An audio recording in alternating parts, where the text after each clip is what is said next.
Good morning. Welcome back. Alright, I'm on the near end of this, the tail end of it, and I am trying my best to get it finished today. So, that's what I'm doing. Alright, so story time. When I was about 11 years old, some friends of ours found some baby raccoons in a tree trunk by their place of business. And at first, they tried to take care of them all, but they just couldn't meet the demands. I think there were 3 or 4 cubs. So they enlisted some help, and they talked people in our church around us to taking in these little babies and bottle feeding them. Well, we took one. I think we actually ended up with 2. But the one we got first, we ended up, my sister ended up letting it go to someone else who really, really wanted one. But the other one we kept, and her name was Bandit. And Bandit was a fun little critter. We adored her. And she lived with us from then until I was probably about 14 or 15. I think we had her good 3+ years. From the beginning, we would bottle feed her. Now, she wouldn't just suck on a bottle, but she would suck on a pacifier, or she would suck your thumb. If it was nearby, she would get a hold of it and she'd start sucking your thumb. And we just adored her. After she got a little bigger, she ran around outside. We lived on a big property, and she would run around and just hung out with the dogs and the cats and any other animals we happened to have. And she was just part of the family. She ate dog food and would climb the tree right up. We had a big gumball tree right outside our door.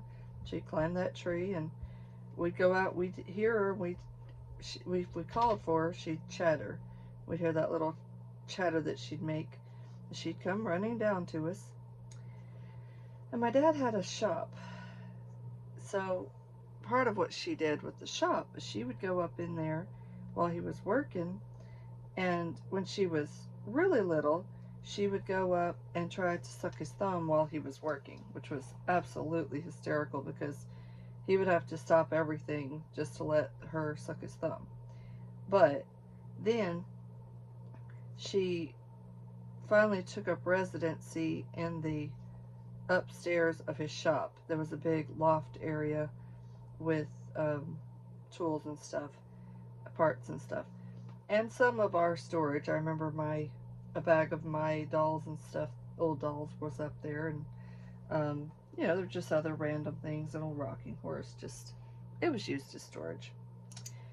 Well, she would go up there, and you'd hear this when she'd come running. And then if I stood at the top of the stairs and got down on all fours, I'd call her name, and she would come running at me in a full attack mode and just pounce on top of my head, and we would wrestle. And she was hilarious. She never, aside from scratching, just because she was a wild animal, aside from scratches, she never hurt us on purpose till later. That's another whole story. If you hear that knocking, that's my dog at my door. She's scratching herself, and she's trying to get my attention because she wants to come in, but I'm not letting her because I'm not getting up just yet because I'm working. Anyway, Bandit was part of the family, and we absolutely adored her.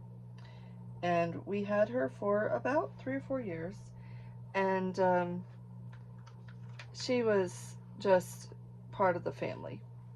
But sadly, when we lost her, it was such a tragic event that I think our whole family cried, and it was hard. But I'll never forget those wonderful memories with our sweet little Bandit.